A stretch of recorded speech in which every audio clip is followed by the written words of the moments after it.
प्रश्न तो आपका अच्छा है, लेकिन आपका डेटा गलत है। मैं आपको डेटा के साथ समझा देता हूँ। रोमन सैनी ये अनअकैडमी कंपनी के, अनअकैडमी स्टार्टअप के फाउंडर हैं, और मुकुल ये क्लास प्लस के फाउंडर हैं। ये सब सरकारी नौकरी की ट्रेनिंग देते हैं, पढ़ाई कराते हैं, अपने ऐप पे पढ़ाई वगैरह कराते हैं। अनअकैडमी के बारे में ज़्यादा लोग जानते हैं। तो मेरी कुछ घंटों भर चर्चा हुई कुछ दिनों में पिछले इनसे। तो रोमन सैनी का बताना है कि 99.2% लोग की सरकारी नौकरी नहीं लगती है, जो भी ट्यूशन लेने, कोचिंग लेने आते हैं। जितने भी लोग, चाहे प्राइवेट ट्यूशन लेते हैं या पब्लिक ट्यूशन लेते हैं, कुछ भी लेते हैं, अगर 1 करोड़ लोग हमारे देश में सरकारी नौकरी के लिए हर साल अप्लाई करते हैं, तो उसमें से 80,000 से कम बच्चों की लगती है। यानी कि 0.8% से कम बच्चों की सरकारी नौकरी लग पाती है किसी भी विभाग में।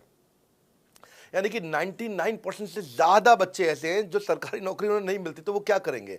या तो वो कॉर्पोरेट लीडरशिप यानी कि प्राइवेट जॉब में जाएंगे, या एंटरप्रेन्योरशिप अपना बिजनेस शुरू करेंगे। उस दोनों के लिए हम मदद कर रहे हैं। यानी कि 1% है सरकारी नौकरी और 99% है हमारा टोटल एड्रेसेबल मार्केट साइज। बहुत बड़ा है। इमेजिन करिए, जिसको सरकारी नौकरी नहीं लगेगी, या तो प्राइवेट कंपनी में कॉर्पोरेट लीडरशिप में ग्रो करेगा तो उसको हमसे ट्रेनिंग लेना है, या वो एंटरप्रेन्योरशिप में ग्रो करेगा तो उसको हमसे ट्रेनिंग लेना है।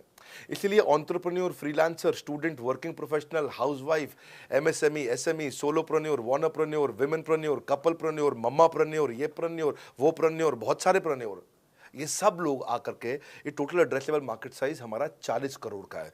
यानी कि 40 करोड़ लोग हमारे कोर्सेज को खरीद सकते हैं या खरीदते हैं। और हमारे लिए जो एज ग्रुप है वो 15 से 25 साल नहीं है। हमारा एज ग्रुप भी 10 साल से 70 साल का है। यानी कि 10 साल का बच्चा भी हमारे कोर्सेज लेता है और 70 साल का बूढ़ा भी हमारे कोर्सेज लेता है। इसीलिए सबसे बड़ा टोटल एड्रेसेबल मार्केट साइज हमारा है। डॉक्टरेट डिग्री के लोग भी लेते हैं और फ्रेशर भी लेते हैं। वो भी लेते हैं जिन्होंने 10वीं पास नहीं करी है, और वो भी लेते हैं जो एमटेक, एमफिल, पीएचडी कर लेते हैं। इसीलिए टोटल एड्रेसेबल मार्केट साइज बड़ा है, और उसीलिए डिमांड बहुत बड़ा है। और इस मार्केट को फुलफिल करने के लिए मार्केट में कोई कॉम्पिटिटर भी एग्जिस्ट नहीं करता है। इस समय रैंक 1 से लेकर रैंक 10 तक बड़ा बिजनेस ही है। बिजनेस ट्रेनिंग मतलब बड़ा बिजनेस।